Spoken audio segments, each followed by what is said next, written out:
Hi, I'm Jodi Barrows with the Square in a Square system, and today we're going to do option 2, where you start out with a square in the middle and sew around it 2 times. Let's see what it makes.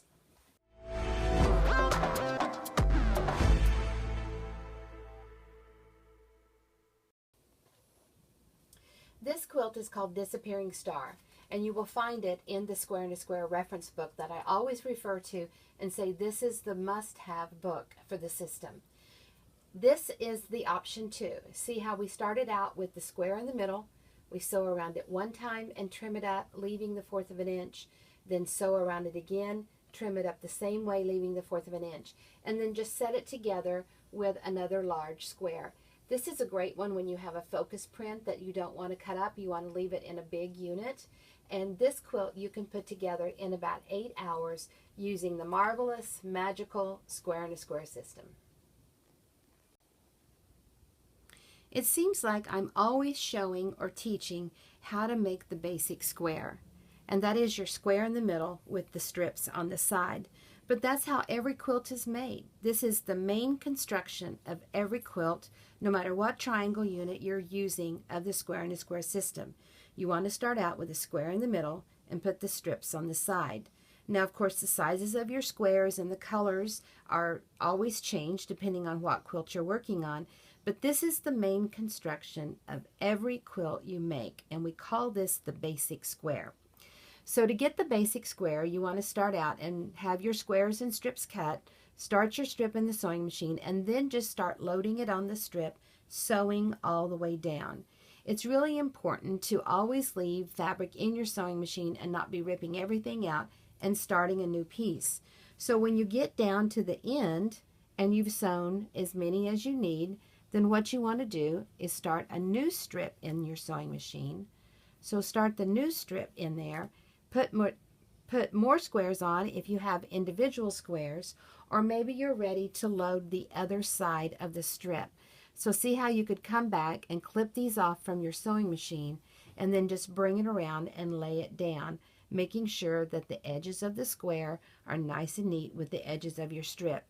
You don't need to open this up or flip it open. It's not going to get caught. There's where this strip is, and you have plenty of room before your seam when you're sewing your next strip on. When you have both strips sewn onto your machine, then you're going to cut these apart. And when you cut them apart, they will look like this. See how this comes out of your strip? Just chop those apart, press them open, they look like this. Then you want to put a short strip on each side. So see how these are now the short strips. We don't use a long strip, use a short strip, and you want to sew it on each side of the square. So play like we're sewing it in the machine, putting your strips on top, and just keep going. Now the way that we get these short pieces of fabric, the short strips, is that you want to take your strips, and I've got 2 pieces folded together, and you want to measure across your square, just a little bit hanging off of each side. And then look how I just fan fold those in my hand. Then I will take my scissors, clip the top, clip the bottom of the folds, and see how you have these short pieces that come out, and you sew those on the side. So when you have these on, see how you just continually sew all the way through, keep going for all of side 3 of your squares. When you're ready to do the other side, then you will bring your work around. So if you want to put like a scrap in there, clip these pieces and then bring them around, and then you're ready to sew the other side on. So those look like this. So side 3 and 4 are basically the same with the short strips, and side 1 and 2 are the same with the longer strips. It just works faster if you use the long strips first and then your short ones. Now you can do your colors however you want. This one has a scrappy on all 4 sides. This one has 2 that are the same on opposites. This one has all 4 sides that are the same. So depending on what you're wanting to make would determine what color goes where on the side of your square. So let's talk about trimming. Let's trim our square to be an option 1. So that means that we're going to put the 90 in the tip and trim it up to get these triangle units going around. So here's our square and a square ruler. Let's move over to our cutting mat. And I just put the 90 right in the corner of that fabric square and trim it up. And I will do this to all 4 sides. Now, the first time I go around, if I leave it just like that, then it will be an option 1, and I would use it in a quilt that way. But for what we're working on today, we're doing an option 2, which means that we're going to sew around it again. So after we get it trimmed up, and see how we've left that 1/4 of an inch on all 4 sides, just like an option 1. Then we want to sew around it again. So can you see in this one, see the square and the square in the middle, and see how we treated it? This was the square that we put strips on. Now this is a square, and we want to go and put strips on it again. So we would do the process the same. You would put a wider strip in the machine, and you would load these up on that strip, just like you did with your small squares, and do a long strip on side 1 and 2, and then short strips on side 3 and 4. So when you get sewn around it again, then we're going to trim the same way. We're going to take the 90, and we're going to push it into the new square. See, this is the new square. This was the center square, and it's the old square. See how it leaves that 1/4 of an inch?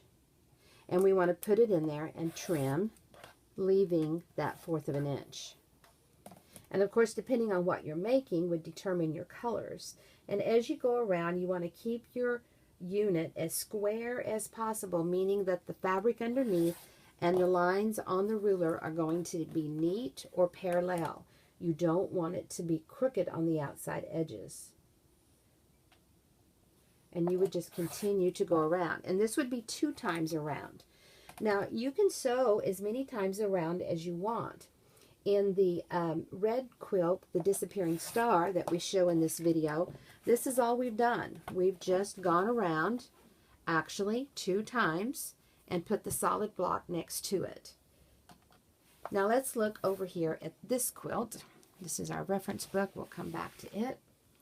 So in this one is called Basket Collector, and it is a free pattern on our website. You can go to squareandsquare.com and download it and just print it off.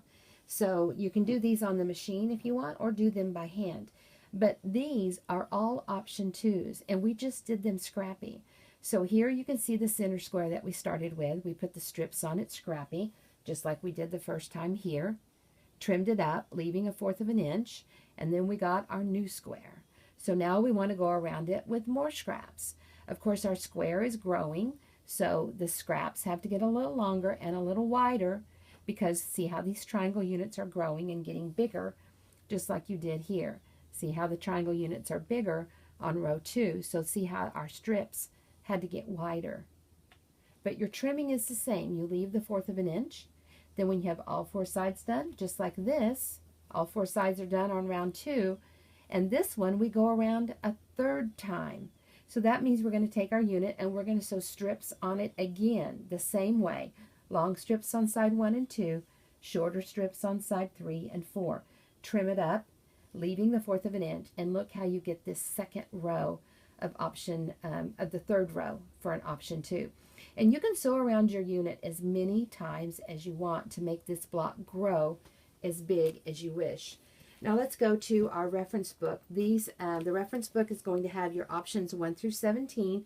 And this is the square reference book, so that means those are all of the square options, starting out with a square in the middle, volume 1, options 1 through 17.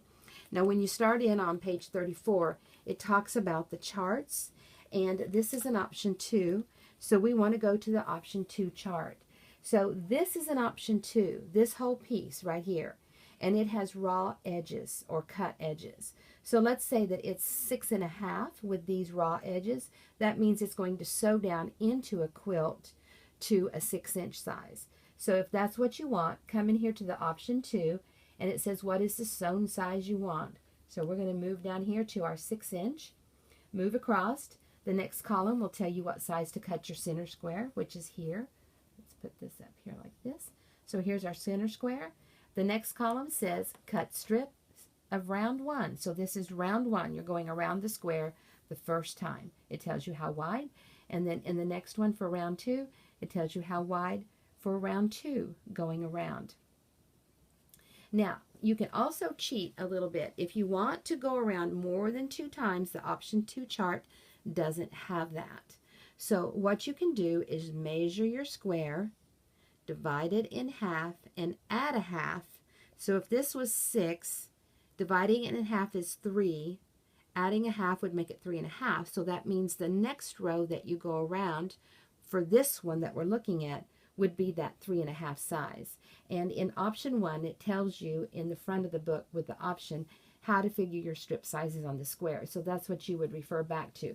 But you also can cheat and go to a chart, find a chart that has 3 rounds. So here it says center square, round 1, round 2, round 3. So from our chart above, we know that our center square was 3.5 inches. So I'm going to go in here and find our 3.5, which would be right in between the 3.5 and the 4. And I'm going to come down here and it says cut a 4 or a 4 1/4. 4 3/4. No, 4 1/4. So I would come in here and cut a 4 1/4 to sew around it again for round 3. So once you learn how to use the charts, they're there to help you so that you can get to your sewing machine faster, so that you can have fast, fun, and fabulous quilts. Now, I like to show you things that will spark your imagination and let you know that there's more to the square and a square system than just what I've shown you. So in this video today, we've talked about option 2. In the next quilt I'm going to show you, we have used an option 1, an option 2, and an option 7, and we have made the storm at sea. Watch for a video that is the storm at sea if you want to see more on the storm at sea. So I just want to show you how these all work together to build every quilt out there. So if I'm looking at this row of the storm at sea, this is an option 7, this is an option 1, just a plain square and a square, and then those repeat, option 1, option 7, and so on. Now, in the next row, this is an option 7 going vertical instead of horizontal. But look what is right here next to it on the long side of that option 7. Bam, we have an option 2. Square in the middle, sew around it one time, trim it up, sew around it again, and you're going to have an option 2. So watch for the YouTube video on the storm at sea, and we'll go into more detail on the option 7 and the option 1, but I just wanted to show you the option 2 that you will use in the storm at sea pattern. So I hope you have enjoyed learning about option 2 today of the square in a square system.